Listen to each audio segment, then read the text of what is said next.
वज़ीर-ए-आज़म का इलेक्ट्रिक गाड़ियों के लिए चार्जिंग स्टेशन पर बिजली सस्ती करने का ऐलान। चार्जिंग स्टेशन के लिए बिजली की फीस यूनिट कीमत में 45% कमी होगी। वज़ीर-ए-आज़म शहबाज शरीफ की ज़ेर सदारत इलेक्ट्रिक गाड़ियों की पॉलिसी से मुतालिक इजलास। कहा, माहौलियाती बेहतरी के लिए इलेक्ट्रिक गाड़ियों के इस्तेमाल की हौसला अफजाई ज़रूरी है। चार्जिंग स्टेशन के क़याम का NOC 15 रोज़ में मिलेगा। नौजवान छोटी सरमाकारी से अपना काम शुरू कर पाएंगे। कहा, इलेक्ट्रिक गाड़ियों के लिए खुसूसी 44% कम रियायती टैरिफ एक तारीख साज पैकेज है।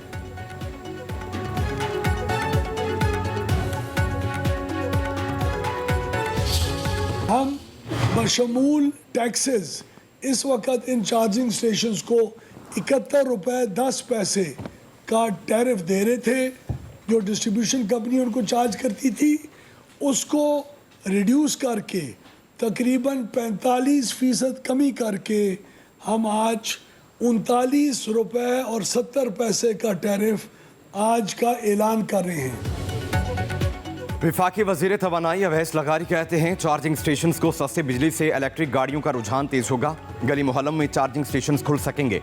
जुलाई से नवंबर गर्दशी कर्ज में 12 अरब रुपए की कमी की। अब सब इंडस्ट्रियल स्टेट्स को वन विंडो के तहत बिलिंग मिलेगी। पाकिस्तान आने वाले दिनों में खित्ते में सस्ती तरीन बिजली मुहैया करने वाला मुल्क बन जाएगा।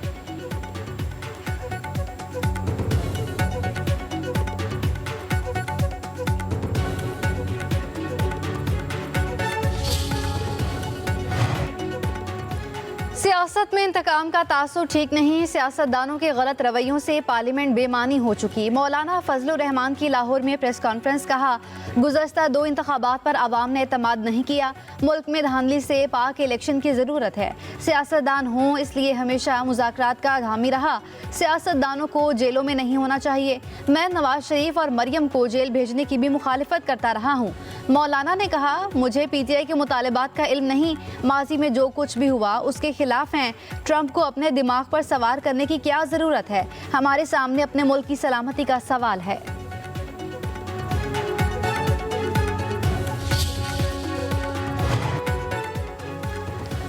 190 मिलियन पाउंड का हिसाब दो और घर चले जाओ। सारे पैसे जाती अकाउंट में गए। ये केस चल रहा है, इसका फैसला आने वाला है। सवाल यह नहीं कि यूनिवर्सिटी क्यों बनाई, सवाल यह है कि कैसे बनाई। वज़ीर आला पंजाब मरीम नवाज का सियालकोट में स्कॉलरशिप तकसीम करने की तकरीब से खिताब। कहा, खैबर पख्तूनख्वा की हुकूमत ने पंजाब पर हमला किया। PTI की तवज्जो मुल्क में आग लगाने पर है। हमने कभी तशद्दुद की सियासत नहीं की। कभी नहीं कहा सड़कों का जलाओ घेराव करो, रेंजर्स और पुलिस पर हमला करो। कोई कौम अपने कानून नाफिज करने वालों के साथ ऐसा कैसे कर सकती है? मरीम नवाज ने कहा, हम लश्कर कशी के बजाय खिदमत की सियासत कर रहे हैं। हुकूमत किसी की भी हो, पाकिस्तान तो आपका है। मुल्क को आग लगाने की बात सिर्फ दुश्मन ही कर सकता है। 5 साल चोर चोर का राग अलापने वाले कोई सबूत नहीं दे सके।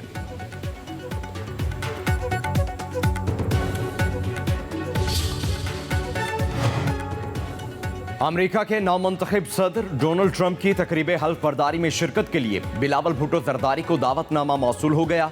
जराये के मुताबिक बिलावल भुट्टो जरदारी आइंदा चंद दिनों में अमेरिका रवाना होंगे। वाशिंगटन में ट्रंप की हल्फ बर्दारी और दीगर तकारीब में शिरकत करेंगे। जराये के मुताबिक बिलावल भुट्टो जरदारी को जाती हैसियत में दावत दी गई है।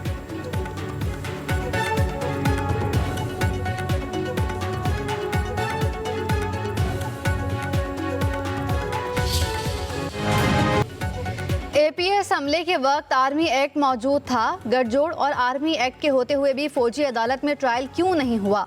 फौजी अदालत में दहशत गर्दों के ट्रायल के लिए आइन में तरमीम क्यों करना पड़ी? 21वीं आइनी तरमीम मखसूस मुद्दत और हालात में की गई। फौजी अदालतों के केस में जस्टिस जमाल मंदोखेल के रिमअक्स वजारत दिफा के वकील ख्वाजा हारिस ने दलाइल दिए। APS हमले के वक्त गठजोड़ मौजूद था। आर्मी एक्ट के तहत जुर्म का गठजोड़ हो तो मिलिट्री ट्रायल होगा। मिलिट्री कोर्ट में ट्रायल आर्मी एक्ट के तहत जुर्म का होता है। अगर जुर्म का ताल्लुक आर्मी एक्ट से है तो ट्रायल फौजी अदालत करेगी। जस्टिस जमाल मंदोखेल ने पूछा, जुर्म के गठजोड़ से क्या मुराद है? क्या गठजोड़ के साथ जुर्म का इर्तिकाब करने वाले की नीयत भी देखी जाएगी? मुल्जिम कह सकता है कि मेरा ये जुर्म करने का इरादा नहीं था। जस्टिस अमीनुद्दीन ने कहा, मिलिट्री कोर्ट ट्रायल में जुर्म की नीयत न होने का दिफा ले सकता है।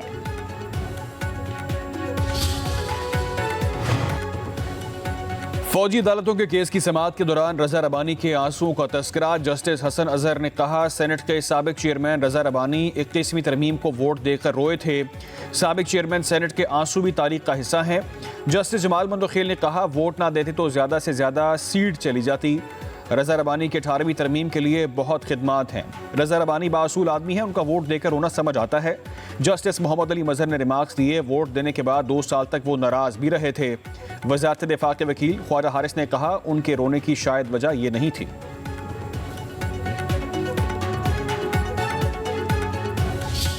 क्या डोनेशन देना जुर्म है? अगर डोनेशन देना जुर्म है तो जितने अस्पतालों को हम डोनेशन देते हैं, जितने यूनिवर्सिटीज़ को हम, जितनी चैरिटेबल ऑर्गेनाइजेशन को हम पैसे देते हैं, वो जुर्म है। जो दिमाग शट है वो ये है कि इनको कानून नहीं पता। शायद पहली बार देखा है मैंने कि एक फैसला जिसके ऊपर इल्ज़ाम लगाया है उससे दौड़ रहा है। ओपन एंड शट केस कहाँ है? ये ओपन होगा और ये शट होगा। क्या वजीर आजम के लिए खैरात लेना जुर्म है? बानी पीटीआई पर जाली मुकदमात बनाए गए, ऊंचा बोलने से झूठ सच नहीं बन सकता। अलकातिर ट्रस्ट केस का फैसला जल्द आना चाहिए। तहरीक इंसाफ के सेनेटर अली जफर का सेनेट में इजहार ख्याल। कहा, अलकातिर ट्रस्ट केस से बानी पीटीआई को कोई नुकसान नहीं पहुंच रहा। केस के हकायक पूरी कौम जानती है। ये ओपन केस बनाते हैं, अदालतें शट कर देती हैं। साइफर का केस भी बनाया गया। हुकूमत बानी पीटीआई को जेल के अंदर रखना चाहती है। अदालतों को मैदान जंग बना दिया गया है। तारीख से सबक सीखें, कानून की अमलदारी यकीनी बनाएं। हसन नवाज ने मेफेयर में जायदाद खरीदी, उस वक्त नवाज शरीफ वजीर आजम थे।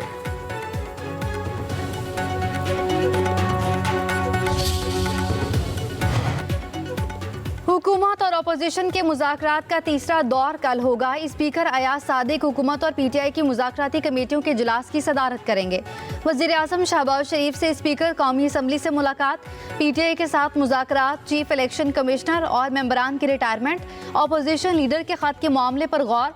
वज़ीर आज़म ने मुज़ाकराती अमल में स्पीकर कौमी असम्बली के किरदार को सराहा। मुलाकात में अरकान कौमी असम्बली की तनख्वाहों और मराहत में इजाफे से मुतालिक भी गुफ्तगू।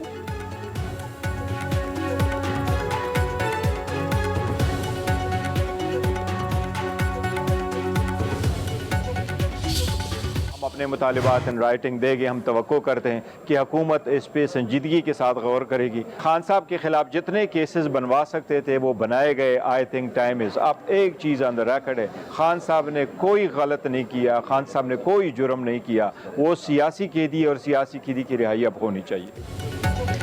चेयरमैन पीटीआई बैरिस्टर गौहर का कहना है कि हम कल अपने मुतालिबात तहरीरी तौर पर जमा करवाएंगे। हुकूमत अगर नेक नियति और संजीदगी के साथ बैठने तो तमाम मसाइल का हल निकल सकता है। जमहूरियत और सियासी इस्तेकाम के लिए ज़रूरी है कि सियासी कैदियों की रिहाई मिले। उम्मीद है कि मुज़ाकरात का अमल जल्द मुकम्मल होगा और कोई खुशखबरी आएगी। बैरिस्टर गौहर ने कहा, बानी के खिलाफ जितने केस बना सकते थे वो बना दिए गए। वो सियासी कैदी हैं, अब उन्हें रिहाई मिलनी चाहिए।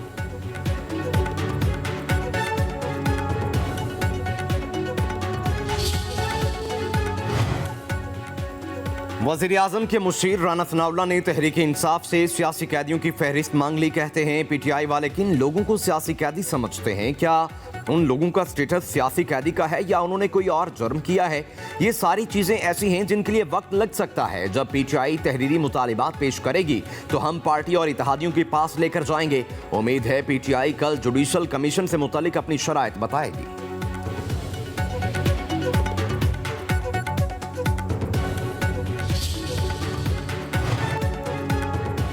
तहरीक इंसाफ के सेनेटर शिबली फराज का चेयरमैन सेनेट यूसुफ रजा गिलानी को खत। चीफ इलेक्शन कमिश्नर की तैनाती के लिए कहा। अपोजिशन लीडर उमर अयूब का भी नए चीफ इलेक्शन कमिश्नर की तकर्रुरी के लिए स्पीकर कौमी असम्बली को खत लिखा। मौजूदा चीफ इलेक्शन कमिश्नर के ओहदे की मुद्दत 26 जनवरी को खत्म हो रही है। चीफ इलेक्शन कमिश्नर ने अपने ओहदे को बेवकूफ़ किया।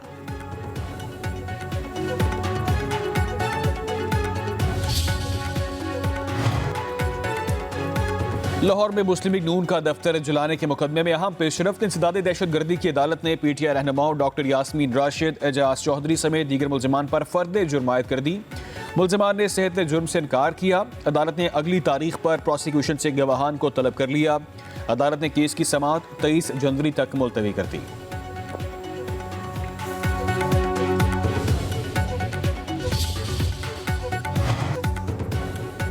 पीटीआई के सेनेटर इजाज चौधरी कहते हैं कि मरियम नवाज चाहती हैं कि मुज़ाकरात नाकाम हो जाएं। वज़ीर आला पंजाब को चाहिए कि वो अपने वालिद या चचा को कहें कि मुज़ाकरात बंद करवा दें। हम तो जेल में पड़े हैं, मजीद कुछ अरसा और गुजार लेंगे। मुज़ाकरात पाकिस्तान के मफाद में हैं, इनको जारी रहना चाहिए। डॉक्टर यास्मीन राशिद ने कहा, हम मुज़ाकरात की मेज़ पर हैं तो जिम्मेदारी से काम लिया जाए। इजाज चौधरी के प्रोडक्शन ऑर्डर पर पंजाब हुकूमत ने अमल नहीं किया। हुकूमत का इक़दाम जाहिर करता है कि ये लोग आइन की कोई इज्जत नहीं करते।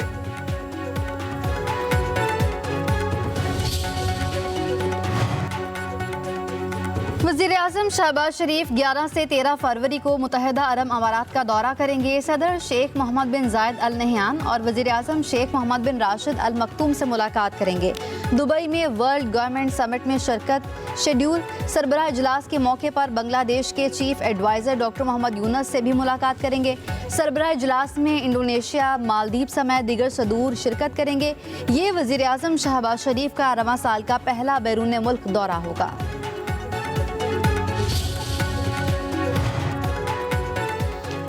तनख्वाहदार तबका सबसे ज्यादा टैक्स देने वाला तीसरा बड़ा शोबा बन गया। साल 2023-24 के दौरान तनख्वाहदार तबके से 368 अरब रुपए टैक्स वसूल। FBR के मुताबिक 2022-23 के मुकाबले 103 अरब 74 करोड़ ज्यादा टैक्स दिया। एक साल में तनख्वाहदार तबके से टैक्स वसूली में 39.3% इजाफा रिकॉर्ड। कॉन्ट्रैक्ट्स, बैंक सूद और सिक्योरिटीज टैक्स अदायगी में टॉप नंबर पर। दस्तावेज के मुताबिक टेलीफोन बिल्स पर टैक्स वसूली में 14.3% इजाफा, तकरीबन 100 अरब रुपए जमा हुए। बरामदी शोबे ने 27.2% इजाफे से सिर्फ 94 अरब टैक्स दिया। वज़ीर आज़म शहबाज शरीफ की ज़ेर सदारत नून लीग आज़ाद कश्मीर की पार्लिमानी पार्टी और पार्टी रहनुमाओं का इजलास। ज़राए के मुताबिक आज़ाद कश्मीर हुकूमत में रहने या न रहने के हवाले से आज फैसला न हो सका। फरीकैन को सुन लिया, चंद दिन बाद दोबारा मीटिंग होगी। वज़ीर आज़म शहबाज शरीफ की लीगी रहनुमाओं को हिदायत। इजलास में सदर नून लीग शाह गुलाम कादिर, साबिक वज़ीर आज़म राजा फारूक हैदर और दीगर ने शिरकत की। वज़ीर आज़म ने आज़ाद कश्मीर के हुकूमत वज़रा की जानिब से कुछ रोज कबल लिखे गए खत पर इजलास तलब किया था।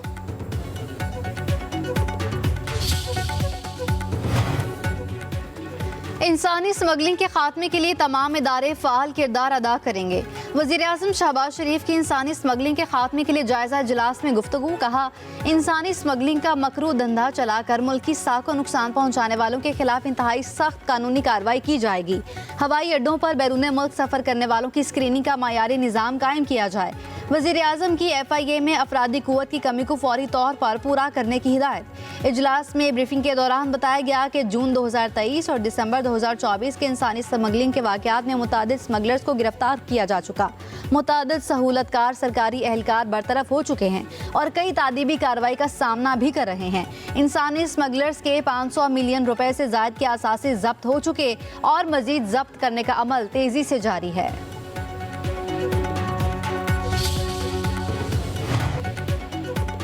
सेनेट में इंटरनेट की सुस्त रवि का तस्करा। सेनेटर मोहम्मद असलम अबड़ो ने कहा, दुनिया चांद पर चली गई, हमारा इंटरनेट का मसला हल नहीं हो रहा, हम मैसेज तक नहीं भेज सकते।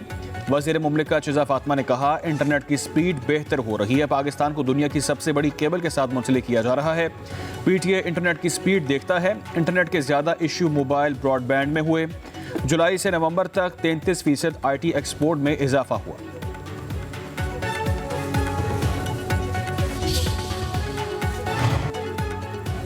बेनज़ीर इनकम सपोर्ट प्रोग्राम में बेज़ाब्तियों के 8,747 केस रजिस्टर्ड। गलत तकसीम होने वाले 14 करोड़ रुपए वापस ले लिए गए। विफाकी वज़ीर कानून आज़म नज़ीर तारड़ का सेनेट में वक्फ़ाए सवालात के दौरान जवाब। सेनेटर ऑन अब्बास ने कहा, कितने महकमों को जम किया जा रहा है, यूटिलिटी स्टोर्स कॉरपोरेशन का क्या बनेगा। आज़म नज़ीर तारड़ ने जवाब दिया, राइट साइजिंग वक्त की ज़रूरत है, कारोबार करना हुकूमत का काम नहीं। हमारे गर्दशी कर्जे बढ़ रहे हैं, खसारों को ख़त्म करके मईशत को खड़ा करना है। सिविल एविएशन को वजारत दिफा में जम कर दिया गया। वो मुलाजमीन जो अपनी मुलाजमत के आखिरी 5 सालों में हैं, उनको रिटायर कर दिया जाएगा।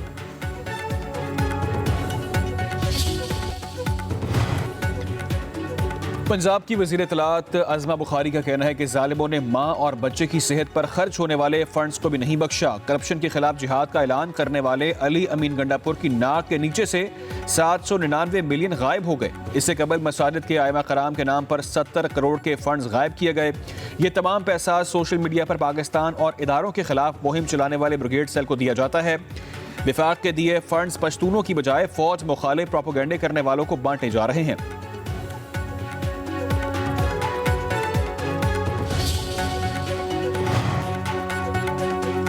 बढ़ती महंगाई से मुंतखब अवामी नुमाइंदे भी परेशान। अरकान पार्लियामेंट की स्पीकर कौमी असम्बली से मुलाकात, तनख्वाहों में इजाफे का मुतालबा कर दिया। कहा चारों सूबाई असम्बलियों के अरकान की तनख्वाहें और मरात हमसे ज्यादा हैं। स्पीकर की वज़ीर आज़म और वज़ीर ख़जाना से बात करने की यकीन दहानी। कौमी असम्बली सेक्रेटेरिएट के शोबा अकाउंट से बजट की तफसीलात तलब।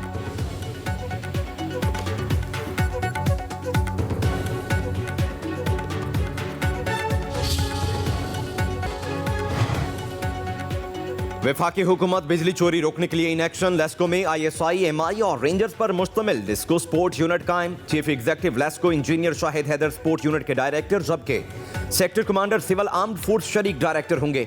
FIA मिलिट्री इंटेलिजेंस ISI के 18-19 ग्रेड के अफसर, पुलिस के ग्रेड 18 के अफसर भी शामिल होंगे। डिस्को स्पोर्ट यूनिट के जरिए बिजली चोरी की रोकथाम, रिकवरी में तेजी और नाकिस कारकर्दगी वाले अफसरान और मुलाजमीन के खिलाफ कार्रवाई की जाएगी।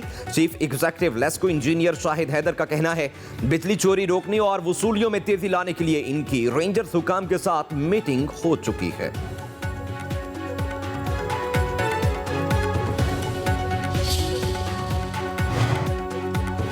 कराची के बिजली सार्फिन के लिए अच्छी खबर कि इलेक्ट्रिक सार्फिन के लिए बिजली ₹4.98 फी यूनिट तक सस्ती होने का इम्कान। कीमत में कमी से मुतालिक दरख्वास्त पर समाअत आज होगी। मंजूरी की सूरत में कराची के सार्फिन को 7 अरब 17 करोड़ रुपए का रिलीफ मिलेगा। हुकूमत अवाम पर पेट्रोल बम गिराने को तैयार। पेट्रोल की कीमत 5 से 6 रुपए, डीजल और मिट्टी के तेल की 2 से 3 रुपए फी लीटर इजाफा मुतवक्के। ओगरा ने कीमतों में नजरसानी की समरी वजीर आजम को भेज दी। वजीर आजम शहबाज शरीफ की मंजूरी के बाद आज रात 12 बजे से अमल दरामद होगा।